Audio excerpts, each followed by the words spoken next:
Hello everyone, কেমন আছো সবাই? আশা করি ভালো আছো, আমিও ভালো আছি। গুড আফটারনুন সবাইকে। তো শীতের একটা মজাদার রেসিপি নিয়ে চলে এসেছি, সেটা হচ্ছে ফ্রায়েড রাইস। তো রাইস বানাতে সবাই কম বেশি পারে। তো রাইস বানাতে গিয়ে অনেকে ভাতটা নরম করে ফেলে, অনেকে ভাতটা ভেঙেও ফেলে। তো আমি যে প্রসেসে করব, এভাবে করলে ভাতটা ভাঙবে না, নরমও হবে না, সেটাই আজ দেখাবো। তো চলো ভিডিওটা না টেনে কন্টিনিউ দেখতে থাকো, আশা করি ভালো লাগবে। তো রাইসের জন্য ফার্স্টে গাজর একটু কুচানো হচ্ছে। রাইসে একটু গাজর দেবো, একটু বিনস দেবো, আর একটু কড়াইশুঁটি। শীতের সময় কড়াইশুঁটিটা দিলে যেন বেশ ভালো লাগে, তো সেই জন্য একটু কড়াইশুঁটি দেবো। তো চলো মা এগুলো কেটে নিক। তো এখানে দেখো রাইসের সঙ্গে একটু চিকেন কষা হবে, তো সেই জন্য চিকেনটাকে ধুয়ে একটু ম্যারিনেট করে রাখবো। নুন, হলুদ, একটু লঙ্কা, একটু সর্ষের তেল। তো ম্যারিনেটটা না হাত দিয়ে করলে ভীষণ ভালো হয়, কিন্তু আমি হাত দিতে পারি না, লঙ্কা দেওয়া আছে সেই জন্য। অবশ্য কাশ্মীরি লঙ্কা, রেড চিলি পাউডার, তবুও একটু খুন্তি দিয়েই আর কি ম্যারিনেট করবো। আমি এভাবেই ম্যারিনেট করি, অনেকে কিন্তু হাত দিয়ে ম্যারিনেট করে। তো হাতের ছোঁয়া লাগলে যেন তরকারি একটু অন্যরকম টেস্ট লাগে, তাই না? তো ঠিক আছে, খুন্তি দিয়ে কোনো প্রবলেম নেই। তো যাই হোক, মাংসটা ম্যারিনেট করা হয়ে গেছে। তারপরে দেখো মাংসটা বসিয়েও দিয়েছি। আর মাংস তো দেখো আমার গোটা গোটা রসুন দেখতে পাচ্ছ। এরকম যদি গোটা গোটা রসুন দেওয়া হয় না চিকেনের কষাতে, আর সেটা যখন খাওয়ার সময় গোটা গোটা রসুন থাকে, বেশ বড় কোয়া দিতে হবে, না হলে কী হবে বলো তো, কষাতে কষাতে না রসুনগুলো সব গলে যাবে। তো সেই জন্য একটু বড় দেখে কোয়া হলে আমি এরকম মাংসতে গোটা গোটা রসুন দিই, খেতে কিন্তু ভীষণ টেস্টি লাগে। যদি কখনো এরকম গোটা কপ মানে বাড়িতে নিয়ে আসে, তাহলে মাংসের সঙ্গে এরকম দিয়ে চিকেনের সঙ্গে খেয়ে দেখো কত সুন্দর টেস্ট লাগে। তো যাই হোক, চলো আমি রান্নাটা করে নিই।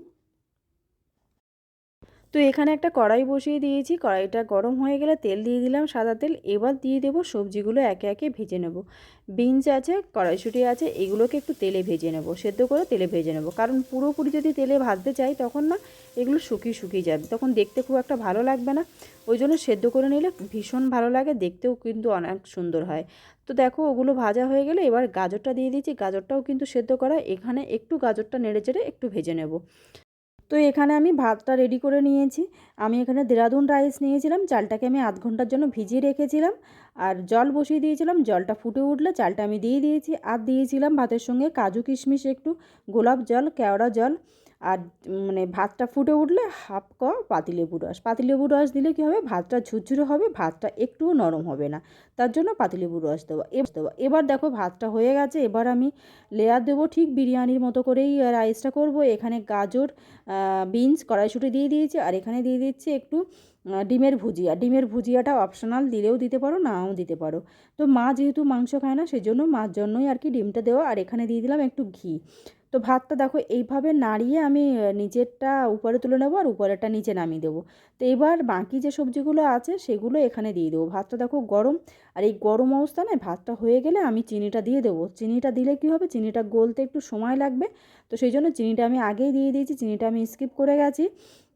আর এখানে দেখো বাকি সবজিগুলো আবার দিয়ে দিলাম, দিয়ে ডিমের ভুজিয়াটা দিয়ে দিলাম। এবার গোলাপ জল, কেওড়া জল তো আগে দিয়েছিলাম মানে ভাতটা তৈরি হওয়ার সময়, তো সেই জন্য এখন একটু পরিমাণ মতো দেবো। খুব একটা বেশি দেবো না, মোটামুটি দেবো আর কি। দিলে কি হবে, আরও একটু গন্ধটা ভীষণ ভালো আসবে। তো সেই জন্য গোলাপ জল, কেওড়া জল মোটামুটি 2 চামচ মতো করে দিয়ে দেবো।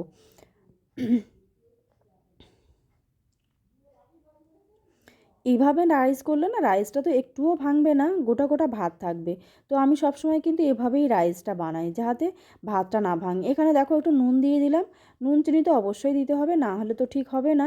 আর এখানে দেখো একটু ঘি গরম করে নিয়েছি, ঘিটা দিয়ে দেবো। আর রাইসে আমি সবসময় ঘি বেশি দিই। ঘিটা দিলে আমার ভীষণ ভালো লাগে, কারণ ঘি যত বেশি হবে রাইসটা তত টেস্ট বাড়বে। তো সেই জন্য ঘি যতটা পরিমাণ দেওয়া যায় আমি দিতে পারি, মানে দিয়ে দিই আর কি। তো যাই হোক, দেখো এরপরে এরকমভাবে আমি রাইসটা তৈরি করব, না চামচ দিয়ে নাড়বো, না খুন্তি দিয়ে নাড়বো। এভাবে করলে রাইসটা গোটা গোটা থাকবে, আর একটুও ভাত ভাঙবে না। তো দেখো রাইসটা আমার রেডি হয়ে গেছে, দেখতে কত সুন্দর লাগছে, আর ভাতটা কিন্তু গোটা গোটা। তো এখানে মায়ের জন্য একটু পনির রান্না করা হচ্ছে, যেহেতু মা চিকেন খায় না, তো সেই জন্য মার জন্য একটু পনির রান্না করে নেব। আর এখানে দেখো আমার চিকেনটা রেডি হয়ে গেছে, দেখতে কত সুন্দর হয়েছে, দেখো কালারটা অসাধারণ হয়েছে। তো এটা হচ্ছে একটা রবিবারের ব্লগ, মানে ছুটির দিন মানে একটু খাওয়া দাওয়া হই হুল্লোড় এই আর কি। তো দেখো এখানে লাল লাল চিকেন কষা আর এখানে আছে রাইস। তো সোনাকে এভাবে পরিবেশন করতে আমার ভীষণ ভালো লাগে, আমরা নিজেরাও এরকমভাবে খাই না, যাই হোক ওকে আমি এরকমভাবে পরিবেশন করতে ভালোবাসি। তো দুপুরে খাওয়া দাওয়ার পরে বিকালে চলে আসলাম একটু ফুলের চারা লাগাবো। এখানে দেখো কতগুলো গাঁদা আছে, ডালিয়া আছে, চন্দ্রমল্লিকা এরকম। তো এটা হচ্ছে নভেম্বরের শেষের দিকের ভিডিওটা। তা এতদিন দেওয়া হয়নি কারণ বিভিন্ন কাজের চাপে, তারপরে সোনার একটু শরীরটা খারাপ ছিল সেই জন্য সংসারে কাজের চাপে আর দেওয়া হয়নি। তো ফাইনালি দিতে পারলাম আজকে, বেশ ভালো লাগলো। তো যাই হোক এখানে একটু গাছ লাগালাম, কারণ শীতের সময় বাড়িতে একটু গাছ থাকবে না, ফুল গাছ কেমন একটা লাগে। তো সেই জন্য মানে ফুলের চারা নিয়ে আসা হলো। তো এইগুলো দাদাভাই একটু বসিয়ে দিচ্ছে। মানে রবিবারে এরকমভাবেই আমাদের কাটে, মানে রান্না বান্না খাওয়া দাওয়া এই সময় কেটে যায়, তারপরে একটু টুকটাক গাছের পিছনে এরকম আর কি, এভাবেই চলে যায়। মানে তোমাদেরকে একটা সুন্দর জিনিস দেখাবো, সেটা হচ্ছে একটা জবা ফুল। মানে এত সুন্দর না জবা ফুলটা, দেখো এটা হচ্ছে ব্যাঙ্গালোর জবা। এটা হচ্ছে মানে একটা কুঁড়ি সহ নিয়ে এসেছিলো, পরের দিন সকালে দেখে এরকম সুন্দর একটা ফুল হয়েছে। তো দেখতে অসাধারণ লাগছিলো, সেটাই তোমাদেরকে দেখালাম, ভীষণ ভালো লাগছিলো এটা। কালারটা অনেক সুন্দর। তা এখানে দেখো এটা হচ্ছে কোকোপিটে আর কি, মাটিবিহীন আর কি পালং চাষ, আমি একটা ব্লগে দিয়েছিলাম। তো সেটা দেওয়া হয়নি, মানে গাছগুলো উঠে গেছে ঠিক সেই সময়, কতদিন পরে 1 সপ্তাহ পরে মনে হয় গাছটা উঠে গেছে, তো দেওয়া হয়নি বিশেষ কারণে, বললাম তো। তো এইখানে যতগুলো গাছ দেখছো সবগুলোই কিন্তু মাটিবিহীন, পুরোটাই কোকোপিটে চাষ তোমাদের দাদা ভাইয়ের। এই যে পালং শাক, আর ওটা আবার বসানো হয়েছে, এটা থেকে খাওয়া হয়, আর ওটা থেকে এখন মানে সবে হয়েছে, ওটা থেকে খাওয়া হবে। আর এখানে আছে ধনে পাতা। তো এরকমভাবেই চলে যায় আমাদের ছুটির দিনটা। তো এখানে দেখো দুটো গোলাপ হয়েছে, কত সুন্দর আর কি বড় বড় গোলাপ দুটো, ভিডিওতে কেন জানি না এরকম ছোট লাগছে, ভীষণ বড় বড় গোলাপ। তো সেটাই আর কি তোমাদেরকে একটু দেখালাম। তো ঠিক আছে বন্ধুরা, আজ ভিডিওটা এই পর্যন্তই, দেখা হবে অন্য কোনো ব্লগে, ততক্ষণে সবাই ভালো থেকো, সুস্থ থেকো।